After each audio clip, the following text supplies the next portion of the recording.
Good day, Madam and Sir. I am Karen Jean Domingo. I'm 34 years old, married, blessed 3 children, age 14 years old, 12 years old, and 10 years old. I am from San Manuel, Itiagi, Isabela, Philippines.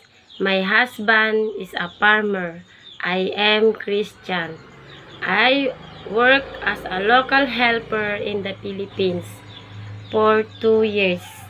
For family members, Ma'am, Sir, I am honest person. I'm hardworking. Please give me a chance to work in your family.